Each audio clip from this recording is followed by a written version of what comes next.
What's up guys? So in this one I wanted to cover really quickly when to kill and when to scale your ad sets. In the previous video we talked about how to calculate your break-even ROAS, and that's crucial. So on my screen here, of course, I say first make sure to know your break-even ROAS. That's always the most important thing. And in this scenario, I'm going to jump to my ads manager here in a second.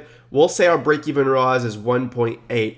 But anyways, like I say here, killing and scaling is very simple. And so I always scale when an ad set ROAS is higher than your break-even ROAS. So like we say here, our break-even ROAS is 1.8. So if any of your ad set ROAS is like 2, 2.5, 3, anything higher than 1.8, then you can scale it. Of course, I typically won't scale something if it's barely higher than my break-even ROAS. So if my break-even is about 1.8 ROAS and I've got an ad set at 1.9 or 2, I probably won't scale it. But the general rule of thumb is if it's profitable, you can scale it. And then the second rule is an ad set that has 2 or more sales and it's profitable, of course. And so yeah, you could scale ad sets that have 1 sale, but they're not as optimized or promising. So what I'll typically do is I'll horizontal scale ad sets that have at least 1 sale, and then I'll vertical scale ad sets that have 2 sales profitably, which of course we're going to get into that in the next few videos, so don't worry about that. But that's when you want to scale. Killing is just as important because a lot of times you'll have many profitable ad sets, but you'll have a lot of unprofitable ones that you aren't managing properly, and so it will take all of your profits. Kill any ad sets that have a ROAS at or below your break-even ROAS. So like we say here, our break-even ROAS is 1.8.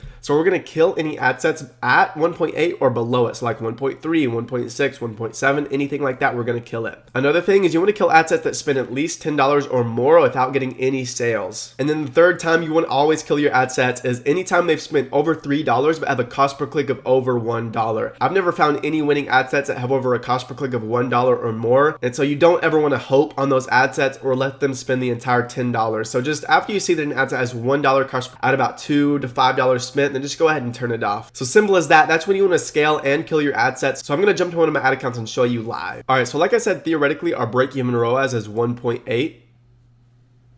So like I said, theoretically our break-even ROAS is 1.8. So I'm just going to focus on the scaling ones right now. So if we jump over to my ads manager, I filtered down a handful of ad sets by ROAS. And so what I'm going to do here is I'm going to select all of the ad sets that are above 1.8. So we're looking at the ROAS right here. And so right there, so that one's at 1.84, so we'll go to the 2.04 one. And so now we've selected these right here. It turns out to 16 ad sets that are all profitable. And so you can see that some of these have a heck ton of sales, like 25 sales, but some of them only have 1. So what I'm going to do is I'm going to deselect the ones that only have 1 sale, and then scale the ones that have more than 2, because that's the rule. Remember, we want to scale ad sets that are profitable and have at least 2 sales. All right, so I've done that. Let me filter by selection really quickly. So now we've got 9 ad sets. All of them have at least 2 sales, and all of them are over our break-even ROAS. And so these you could go into horizontal scaling, vertical scaling, or CBO scaling, which of course that's going to be in the next videos. So don't worry about that. But these right here are scalable ad sets because they're profitable and they're proven because they have multiple sales. Okay, so now let's talk about killing ad sets. Like I say, you want to kill an ad set that is at your break-even ROAS or below it, an ad set that spent $10 without any sales, and an ad set that has over $1 cost per click. And so like I said, here's our theoretical 1.8 break-even ROAS. So if we go back over here to the ads manager that we were just in and we scroll down, again, these are only a few ad sets that I've selected here,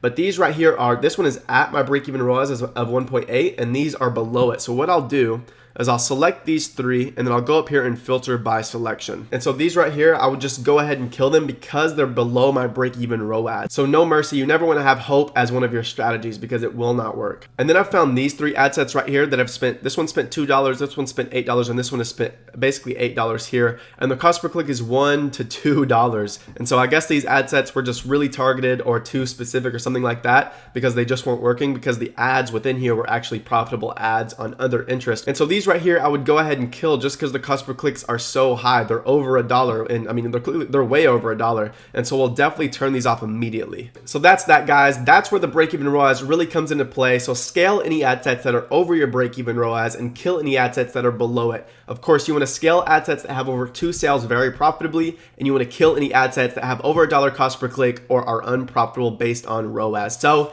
that's all for this one, guys. Hope you enjoyed it. Let me know if you have any questions in the private Facebook group if you're a part of that. Look out for the next videos, which are going to talk about horizontal and vertical scaling. But that's all. I will see you in the next one.